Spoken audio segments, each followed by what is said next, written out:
everybody. It's Brooke with Mrs. Cog Hill Farm. We got some rain last night. Look at Scott's tail all hanging down and wet. He does not seek shelter when it rains. He tends to sit out in it and probably enjoys it a little bit.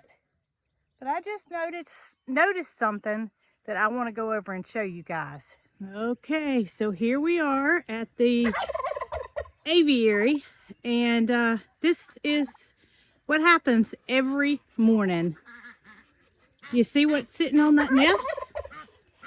I'm not sure if that's her or him, but everyday occurrence to come and sit on the nest, work on it a little bit, check things out, and maybe even lay an egg. So that's a good start to our morning every day. And one morning, she's not going to get back up. And that's going to be my indication that she has laid another egg. I'm not giving up hope. I think it's going to happen. It's just on her clock. Okay, before we go in and gather eggs, they sure are putting up a ruckus in there. We got to check on our lovely mallard that has been sitting over here at a spot in front of the greenhouse. And I'm anxiously anticipating the day when she is no longer sitting. So let's go take a peek. Okay, here we are. Uh-oh. Uh-oh. An empty nest. Could it be? Could the eggs have hatched? Well, let's go see if we can't find Mama Mallard. Now first we gotta gather eggs. Oh, we got a fussy hen in the box this morning. I'm not gonna mess with you, girl. Let's see what we got. Oh, that one's got a crack in it. So we don't want it. 2, 11, aren't they beautiful? 13, 28 eggs. So, girls, y'all are doing a great job. Now let's go see if we can't find that Mama Mallard. Okay, so I don't see anything but geese out here. I'm on my way to the barn to put the eggs up, and I thought that I might catch a glimpse of the mama out here with hopefully babies. Hopefully something that can get her eggs. Goodness, you just never know. All right, so we'll look some more after I see nothing. Let's go put the eggs up and take care of everybody in the barn, and then we'll look a little bit further. The goats are still put up from last night. Mildred, Jessie, and Honey are out grazing, and Capri is still pregnant. So, well, I say still pregnant. She was last night when I put her up. So we got to check on them. We got to check on the babies and see about Miss Peaches. All right, let's get the lights cut on.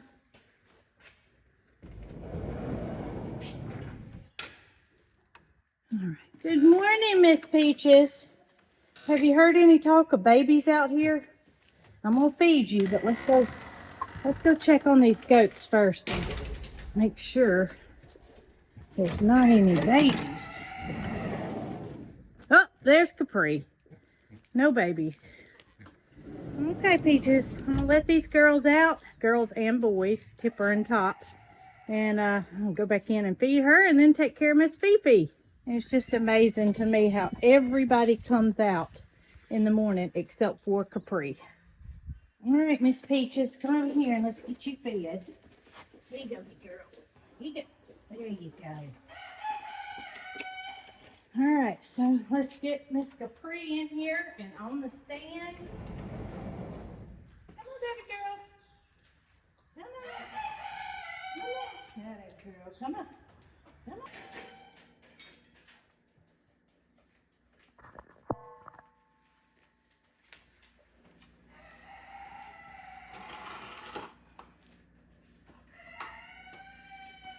So same thing.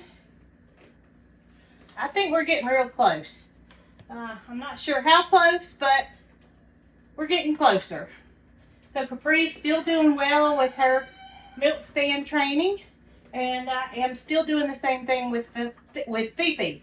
However, the first day that I did it, when she had the babies, all the babies followed her. So it's been quite a three-ring circus, to say the least, to get Fifi in here without the babies following her. And if they do, it's fine, because all they do is jump around. There's nothing they can get harmed on. And I just put Fifi up here, and you guys will see. Good girl. All right, Miss Fifi, good morning. And good morning to the three little babies. Let's see if you can't make your way across without your babies following you this morning. Yay! She'll be right back, babies. Okay, so Fifi beat me to the milk stand. And that's okay. So y'all, I have a problem. And that is the hard udder is back hard. The babies are only able to nurse on the good side. And I don't know why it got back hard. I'm still applying the cream, as you can see, but it's just, I think it's hormones. I think that they have, her raging hormones have just allowed that udder to go back to the state it was in. And it's not good, because the babies are only able to nurse on one side. And there are three babies. So that's a problem. Now, I did go out and I purchased milk replacer. I'm on standby to take over when the babies start growing and Fifi's not able to produce enough milk out of that one udder to support three babies. Because it's going to happen. Now that they have grown a bit, they're taking a good bit of milk from her. So let's get her back over to her babies and we'll continue this. Okay, little ones, are y'all ready for the door to open? We got some sunshine this morning. Yay! I got little Miss Laura here with me and little Curtis. And little Red has, no, actually this is little Red in here. Curtis went outside with Fifi. Her udder, I'm going to call it her good side, is actually really full right now. And that tells me that the babies have been asleep and they have not had their first milk of the morning. But you see little Laura there trying to latch on. She's really full. And that's why I milked her down the other day, is because she was hanging so low and her udder was so full that there was no way possible that the babies could latch on. Since that was done, there haven't been any problems with the babies latching on and taking milk from their mama. But I know that as these babies grow and they require a larger amount of milk to support their growth, Fifi's not going to be able to produce enough milk. Now, if both udders were working properly, I don't think there would be any issue. But I'm prepared. I'm prepared to step in and help the mama out to supply these babies with what they need. Now, what may end up happening is Capri in the past has had only one baby. And if that's the case, then I will be able to milk Capri down, use Capri's milk to supplement these babies in bottle feeding. And that would be better than milk replacement. However, at this time, I don't have that option. So I have the milk replacer on hand for if we need to do that before Capri's babies are being born. Oh my goodness, little Curtis, you are so sweet, little man. But y'all, they are so sweet. They're so affectionate. I got one on my back right now. And they're growing so well. They are all doing so well. Fifi's a wonderful mama.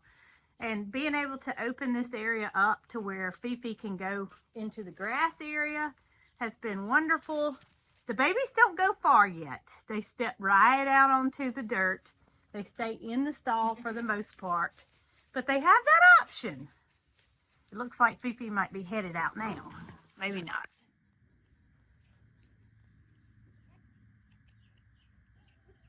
So Fifi's gonna go out there and walk around. The babies will follow her. They'll get what they need and then they'll take them a quick nap. Aren't they so precious? This is the furthest they've been. I have not seen the babies get off the dirt. And now they're out of sight.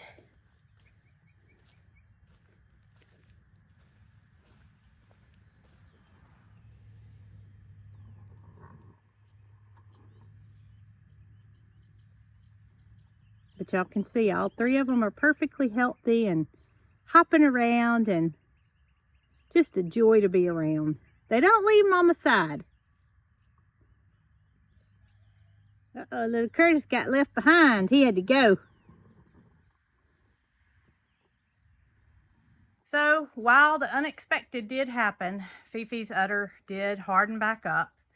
I'm going to be right here to step in if need be. It's not anything that is going to affect the health of the babies. I'll be able to supplement their feeding, and hopefully Capri will produce enough milk to where they can have actual goat milk versus powdered milk when that time comes. But for now, we gotta go see if we can't find some babies. Oh my gracious. Look at there, it's the baby goslings. Look how much they've grown. It won't be too much longer and I won't be able to tell who's the babies and who's the mamas. They grow so fast. The other one's behind the, can y'all see it? Every step its mama takes, it takes, so it's covering it up, but there they are. There they go. And we're gonna head down to the pond on our way home and see what we can see. Sylvester, I do not need you following me. If you go to Mama's house, we'll never see you again. That's right, buddy. Go on back. Go on back to your home, the barn. I think the two ladies that were sitting side by side have gave up on their nest. And I think Jason is going to be thankful to say that 2 goslings are probably all that we're going to have this year. I spy a little something in the pond.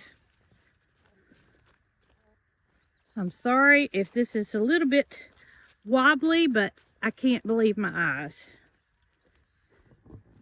Oh my gracious. Look and listen. That's her. That's the mama. And there are her babies. Oh my goodness. They're everywhere. How many is it? Oh my goodness. And she's headed away from me, obviously. But I count, let's see, 3, 4, 5, 6. Y'all, there are 8 babies. 8 babies. And I'm just going to have to turn around and show y'all how far the pond is from the greenhouse. Yeah, she's finding her way away from me fast. But is that not a sight? They look like little dots.